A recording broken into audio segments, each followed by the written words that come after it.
Condense milk बाज़ार से कई गुना घर पे हम बना सकते हैं। बहुत अच्छा कंडेंस मिल्क बनता है।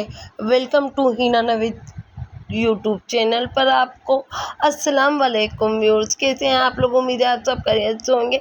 मैं भी ठीक हूँ। आज मैं आपके लिए कंडेंस मिल्क की रेसिपी लेकर आई हूँ। बहुत ज़बरदस्त रेसिपी है जिसको हम बहुत सारी जगहों पे इस्तेमाल कर सकते हैं और बाज़ार के बहुत महंगे कंडेंस मिल्क लेने से बेहतर है हम घर पे कंडेंस मिल्क बनाएं और बचत करें। ये हमने 750 ग्राम दूध लिया है। दूध को बॉयल करा हुआ दूध है।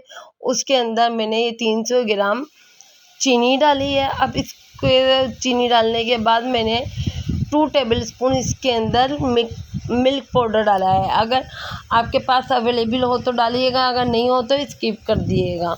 और इसको बस हम इसको दूध के साथ अच्छे से मिक्स करेंगे, इतना मिक्स कर कि इसके अंदर कोई गुठली नहीं बने। और इसको मिक्स कर इसको पकने देंगे कम से कम 10-15 मिनट अच्छे से हम पकने देंगे। अब देखें ये काफ़ी हद तक पक चुका है। अब इसको हम चलाते जाएंगे। हम मीडियम लो फ्लेम पर हमने इसको पकने दिया था 10-15 मिनट। और पकने के बाद आप देखें ये गाढ़ा होने लगा है। अगर अभी तक आप मेरी वीडियो पर अभी यहाँ तक पहुँचे हैं तो आप पहली मरतबा आएँ तो मेरी वीडियो को सब्सक्राइब कर दें, लाइक कर दें, शेयर कर दें अपनी फैमिली मेम्बर और फ्रेंड के साथ।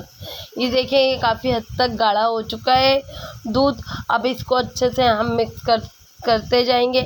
अगर आप चाहें तो लो फ्लेम पर इसको पकने दें, ये पकता रहेगा और गाढ़ा हो जाएगा। नहीं तो थोड़ी सी फ्लेम अब इसकी मीडियम लो कर दें थोड़ी सी, और इसको हम चलाते जाएंगे। इसको अच्छे से ये देखें हम चलाते जाएंगे और ये हमारा बहुत अच्छा सा कंडेंस मिल्क बनकर तैयार हो रहा है। बहुत ज़बरदस्त कंडेंस मिल्क बनता है बाज़ार से। कितने महंगे कंडेंस मिल्क लेने से बेहतर है हम घर में बनाएं। ये हम आइसक्रीम में, खीर में और भी बहुत सारी चीज़ों में ये कंडेंस मिल्क इस्तेमाल होता है। और मैं इसका इस्तेमाल आपको बताऊंगी। तो मैंने कहा पहले कंडेंस मिल्क की मैं अपने व्यूअर्स के साथ रेसिपी शेयर कर दूं। ये देखिए काफ़ी हद तक ये गाढ़ा हो चुका है हमारा कंडेंस मिल्क।